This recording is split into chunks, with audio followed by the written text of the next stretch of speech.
précédemment dans la pierre angulaire. Que les deux, c'était comme si les deux, c'est trop, ouais.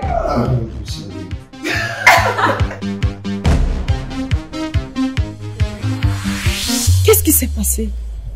Pourquoi est-ce que tu cherches une chambre? Ma maman et mes frères ont mis à la porte. Tu trouves normal que ta future épouse trouve que c'est un problème de faire à manger à ton papa? En fait, papa, je t'en fais pas.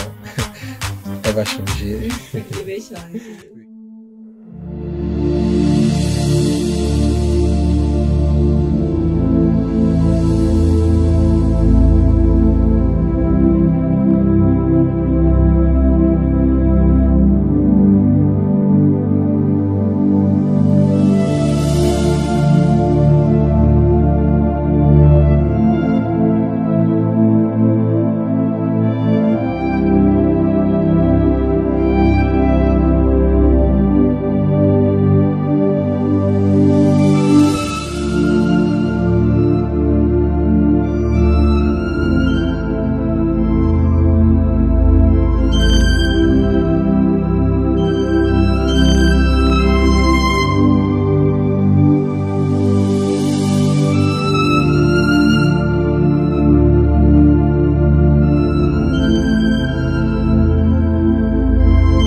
Moi, comme je te dis là, je suis arrivée chez le papa de Bosco l'autre jour.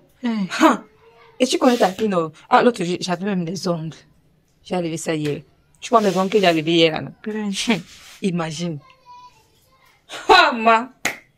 J'arrive le père là, il ne m'accueille même pas, genre, ma belle-fille est là, et tout, non. Il m'offre rien à boire, rien.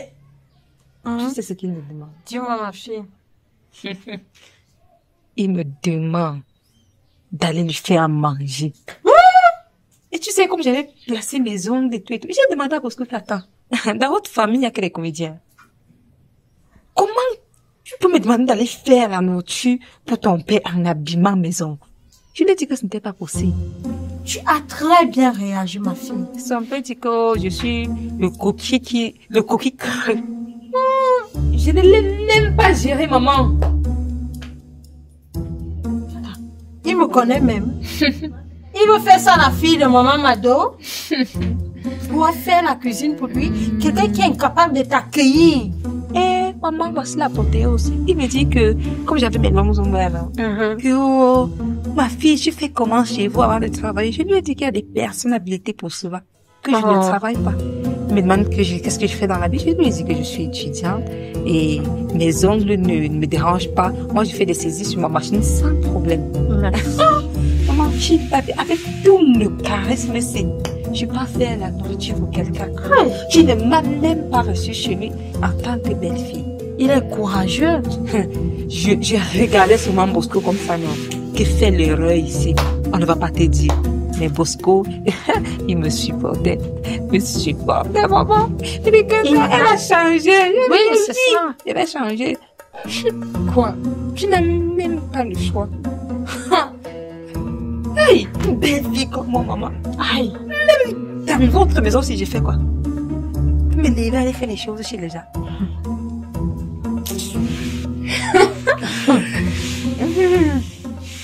Qu'est-ce que tu vois sur la télé?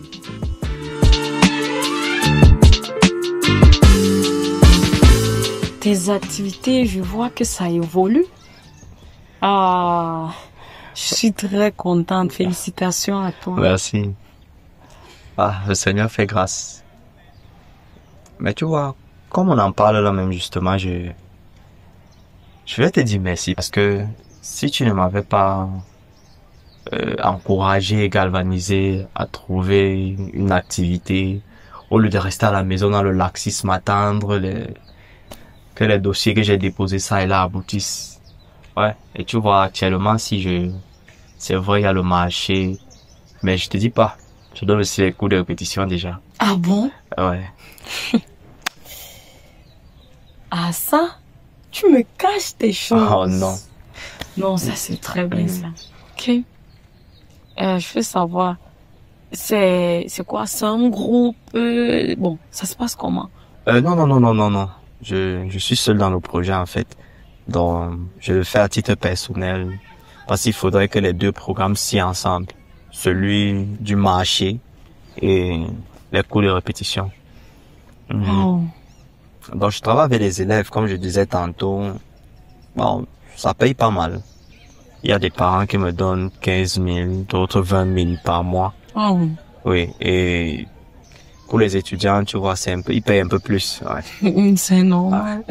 Là, je peux être à 25-30 000 par étudiant. Donc, du coup, bon, à la fin du mois, mes répétitions me donnent facilement 110 à 120 000. Oui, et bon, la brouette au marché, pour les jours où je sors, j'ai environ 5 000 francs par jour. Ouais. Donc, finalement, je me retrouve avec environ 150, 160 000. Ouais. Ouais. Un boss. Ah, je ne te le fais pas dire. Waouh. Ah, mais ça, c'est très bien. Et je veux savoir, comment est-ce que tu gères tes revenus, tout ce que tu parviens à avoir? Tu gères ça comment? Bon, c'est vrai, il y a ma chambre. Ouais, elle me coûte environ 10 000 francs. Ouais, par mois. Et il y a les petites dépenses du quotidien, la ration, et les petites dépenses, quoi. Bon, mais aussi il y a ça, il y a à l'église. Et bon, de temps en temps aussi, il y a des frères qui me posent des soucis. Parce que tu sais, j'ai été dans une situation défavorable, mais maintenant que le Seigneur fait grâce à un certain niveau, je tends la main à certains frères également. Et bon, ce qui fait donc à la fin, je me retrouve en train d'épargner entre 15 et parfois 20 000 francs par mois. Ouais. Ok, mais tu sais, quand tu as un objectif précis et clair, tu sais où tu vas aller. Tu ne t'attends pas. Tu peux pas dire, ok, aujourd'hui 15, demain 20. C'est pas clair. Tu dois avoir des objectifs clairs, précis, concis. Et ton but doit être d'augmenter tes revenus chaque mois. Ok, tu as la maison, tu as tes besoins personnels, préliminaires qu'on connaît, le vêtir, le manger, le boire, le déplacement, oui. Après avoir enlevé ça, tu dois avoir un revenu que tu épargnes tous les jours. Bon, disons pas tous les jours, tous les mois, un montant fixe. Un carnet où tu notes ce que tu reçois. Ce carnet te permet de noter non seulement tes revenus, ce que tu perçois, et aussi tes dépenses. Et de là, tu peux avoir dans ce carnet un montant d'épargne que tu as chaque mois. Là, tu sais, ok, j'épargne tel montant. Et le but doit être quoi? Que ce montant augmente chaque mois. C'est-à-dire que tu dois pouvoir réduire ton taux de dépenses et augmenter tes revenus pour pouvoir épargner un maximum chaque mois. Je ne refuse pas, oui. Il faut toujours donner parce que c'est un principe, oui. Il y a des offrandes de l'église, c'est très normal. Mais tu dois vraiment être discipliné. Parce que l'organisation est la mère de la croissance. Vraiment, pour quelqu'un qui doit aller loin, qui pense à bâtir une vie différente. Tu parles de mariage, tu es un homme. Je vais jamais cesser de te le dire. Tu dois être de plus en plus méticuleux dans ton organisation. Donc vraiment, je ne peux pas te laisser parler. Tu dis, je fais ci, tantôt comme ça. Non. Sois très organisé. Et quand tu verras que ton train de vie va augmenter, ça sera différent. Donc,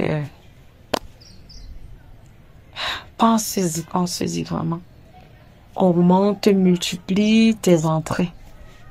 D'accord. Tout à l'heure, tu as évoqué un sujet. Tu as parlé d'un carnet où je dois noter tout ce que je reçois, y compris, je crois, c'est y compris en termes de répétition, les cours de répétition, Oui. en termes de ce que je perçois en tant que la boîte au marché. Et est-ce que je dois aussi porter, par exemple, quand quelqu'un m'offre quelque chose ou me donne de l'argent? Exactement. Wow. Parce que tout ça entre dans tes revenus. Wow. Ok. D'accord. Et à partir de ça, je peux donc voir.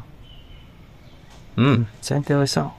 Ça me permet donc de retracer et de voir ce que j'ai dépensé, ce que je peux épargner, et même si j'ai fait un excès. Exactement. C'est très sage. Wow. Ok. D'accord. Je crois que je vais faire ça. Et si je te demandais de revenir avec... Bon. Ok, laisse-moi dire. Si je te demandais le cadeau de la dernière fois de me le donner.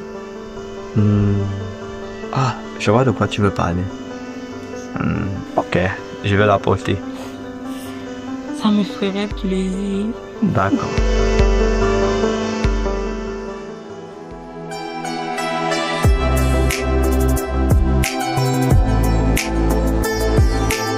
Dis-moi seulement, c'est quoi ta conception du mariage? Nous connaissons tout d'abord que le mariage est le symbole de l'union entre Christ et l'Église. Et Jésus a tellement aimé l'Église que nous sommes au point de donner sa vie et continue de l'embellir, de salut et toutes sortes de miracles. De même, moi aussi, je vais embellir mon épouse de respect, d'amour, de compliments, de romance et bien d'autres. Waouh! Et la responsabilité de l'épouse qui est l'Église?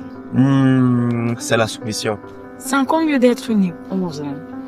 Car le rôle de l'époux, c'est difficile à assumer. Mais pourquoi? Parce qu'il doit aimer comme le Seigneur, au point de donner sa vie pour son épouse. Ah oui, vu sous cet angle, tu as raison. Mais je crois aussi que la soumission, c'est pas facile. Parce que ça demande un travail profond sur son caractère. Quand on a un bon caractère, ça passe. Selon toi, pourquoi autant de divorces? Il y a plusieurs raisons. La principale étant le choix du conjoint. C'est une étape cruciale parce que quand on échoue là-bas, ça va finir en larmes. Comment allons faire le bon choix? Bon, quand on parle de mariage, l'élément fondamental, c'est la compatibilité. Si vous avez des aspirations contraires, ça sera très difficile, d'où la nécessité de prier, d'être vrai et beaucoup dialoguer avec la personne sur des sujets plus ou moins sensibles. Pour chercher des failles et apprécier si on peut espérer une amélioration ou un changement. Oui, tu as raison. Si tu découvres que la personne est infidèle et violente, mais tu t'engages quand même espérant un changement, ça a des risques. Exactement. Mais parfois on veut faire le travail du Saint-Esprit. Tu dis de très belles choses. Il faut aussi noter que quand on veut se marier, il faut faire le choix du futur et non celle de sa condition présente. Parce que plusieurs ont honte de leur conjoint plus tard. My God! S'il te plaît, explique, je t'écoute. Imagine un homme qui veut épouser une femme, non pas parce qu'il l'aime, mais à cause de sa condition défavorable. C'est pas exclu qu'il aille dehors. Et une femme qui veut épouser un homme parce qu'il a de l'argent. Quand elle en aura, c'est possible qu'elle aille ailleurs. Parce que pour se marier, il faut pouvoir trouver son futur dans son conjoint. Tu as fini avec « je suis au sol ». Aïe! Je ne dis rien de spécial. J'appuie juste ce que tu disais. Quels sont selon toi les pièges à éviter quand on veut se marier? Prochainement dans la Moi, pierre angulaire. Une violence physique aggravée est au même niveau que l'infidélité. Une décision comme le divorce, il faut la prendre soi-même. Ben, ça sert à rien. Ça sert à rien. Je la connais, elle me connaît. C'est ça le plus important. Le mariage, c'est entre elle et moi. C'est tout, Bosco. Est-ce que tu t'entends parler, là? Même tes réponses montrent carrément que tu es un garçon